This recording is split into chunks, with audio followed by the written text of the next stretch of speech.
Good evening. So, in late September of 1965, at the age of 16, I was drunk, I was angry, a friend of mine had been killed, and I shot and killed someone at 53rd and Locust in West Philadelphia. I shot him with the gun that I had taken from my girlfriend at the time. He dropped dead when I shot him. The victim was an innocent kid, probably my age, maybe a little bit older than me. He was a mirror of me, basically. He was me. It could have been me. The tables easily could have been turned. And that fateful night is something that I regret every single day of my life. I think about it every day, and I regret it every day. I was a young, confident, confused, scared gang member, trying to figure out life and trying to survive the streets. The first time a cop stuck a gun in my face, I was 12 years old. A friend of mine and I stole a bike, and cops came, and I tried to run, and he put a gun in my face. Violence, drugs, criminal activity, it was everywhere. Needless to say, it was a very challenging environment, but it's one that's not unique. But it's all I knew growing up. That was my environment growing up. Fast forward to late April 2024, at the age of 74, I'm standing here today in Keller Auditorium at a TEDx talk in Portland.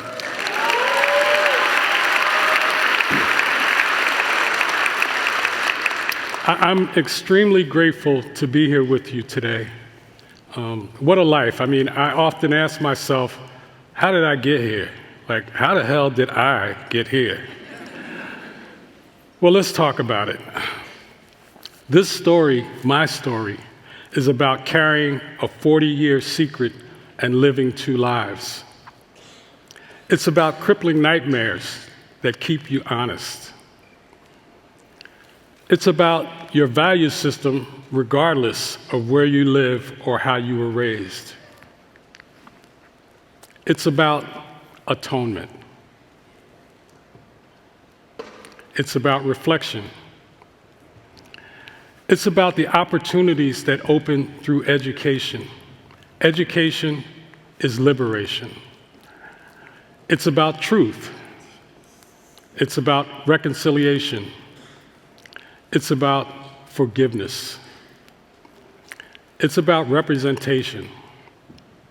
But the core idea that I want you to remember from this talk is that your greatest mistake should not define you, and that each and every one of us is greater than the worst thing that we've ever done.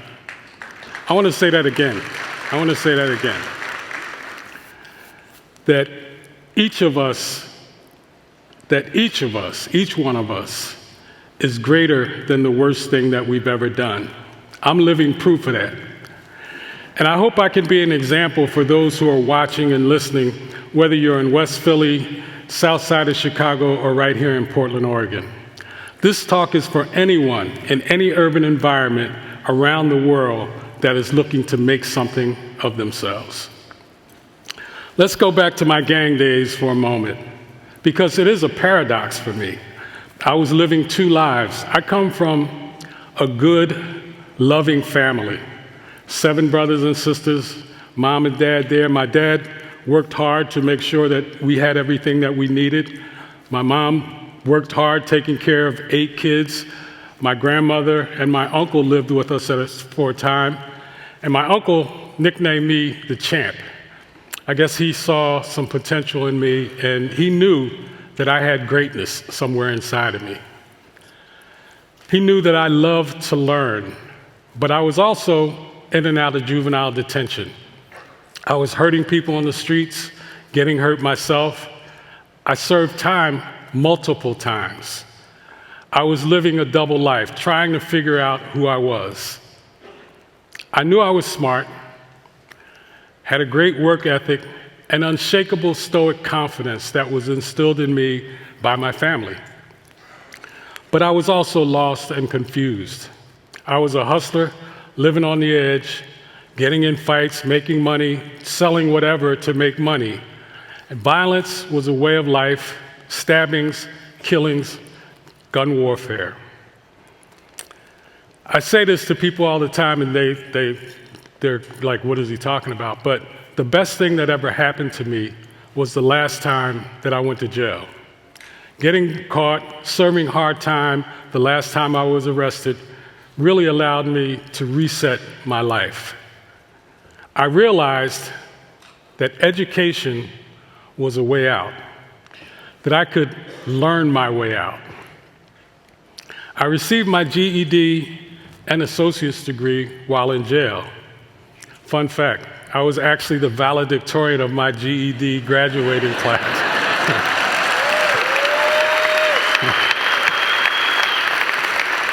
I didn't put that on my resume, though. And the reality is that myself and a group of my friends actually wrote my speech. And I don't remember all of the speech, but I do remember the last line. And the last line was, let's not serve time, let's let time serve us.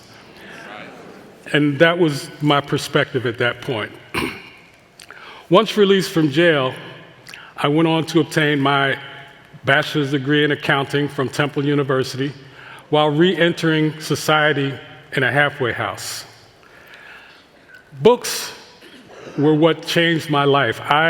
When I was incarcerated, reading was how I passed time. And I read everything from the autobiography of Malcolm X to the Odyssey of Mice and Men, Three Musketeers, Les Miserables, anything I could get my hands on, I read it.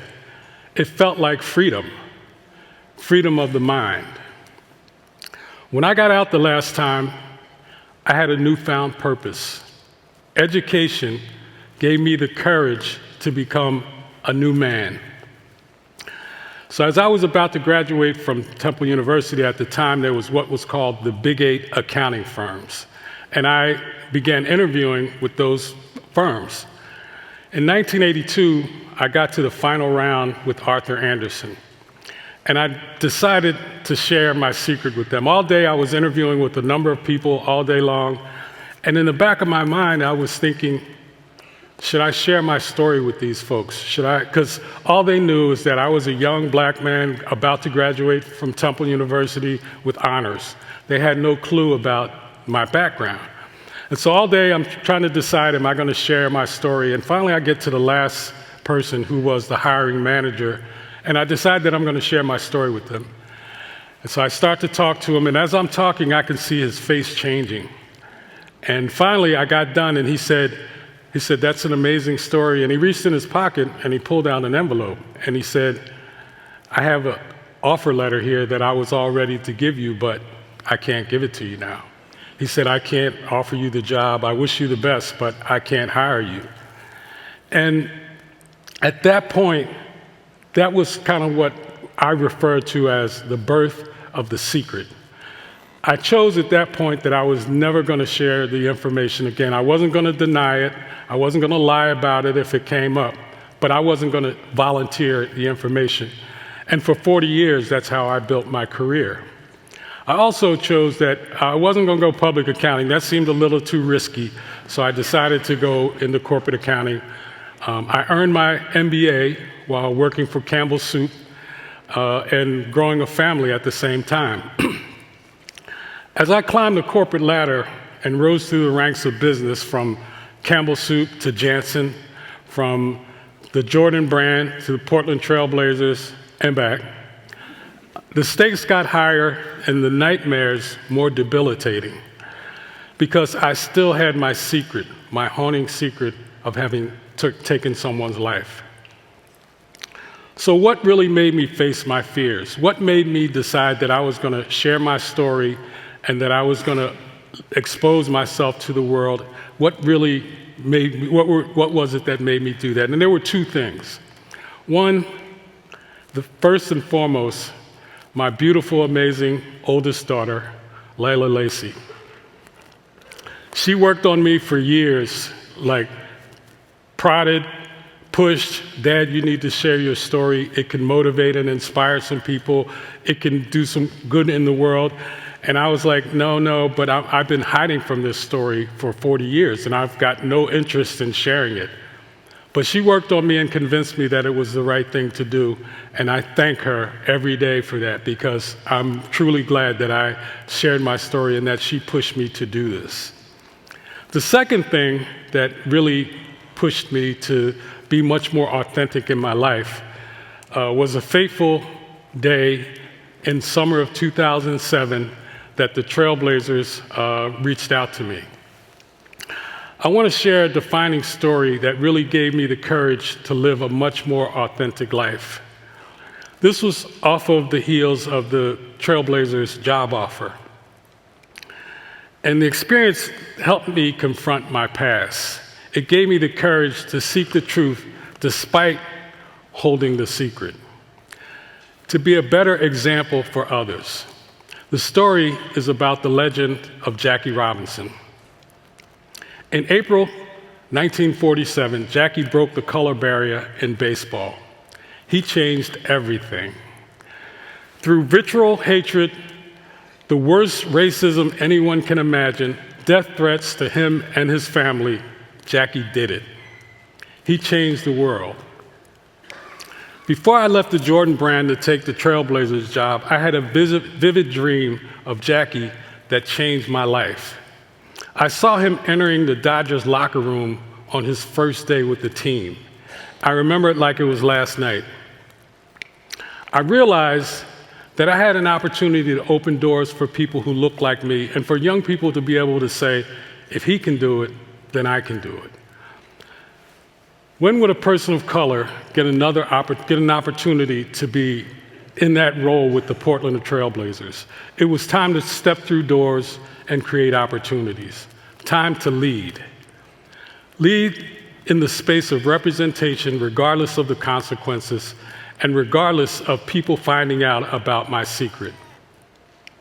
Thank you, Jackie, for allowing me to see an opportunity with fresh eyes and for giving me the courage to not make decisions based on fear, but to lead with what was right. And thank you again to my lovely daughter, La. I love you.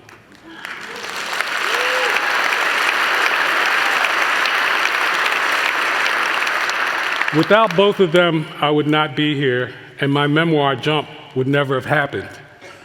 Fun fact, my father loved baseball. He watched the Athletics and then the Phillies after that. And he named me after Larry Doby, who was the second black player to break the color barrier. 4 months after Jackie did, he was the first in the American League. So life works in mysterious ways sometimes. In closing, I want to share that I have made amends with the family of my victim, that we have sat down together, embraced each other with love, truth, and forgiveness. They have helped me become a better man. The person that I murdered, his name is David White. It's important that I remember his name, David White. The nightmares have gone away. I don't wake up with cold sweats anymore. No correctional officers tapping me on the shoulder and sending me back to jail.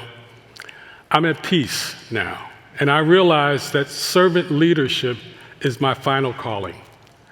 Creating opportunities and hope is my final chapter. My door is open for mentorship and opportunity. Walk through it. And remember, your greatest mistake should not define you, and that each one of us is greater than the worst thing that we've ever done. Thank you so much.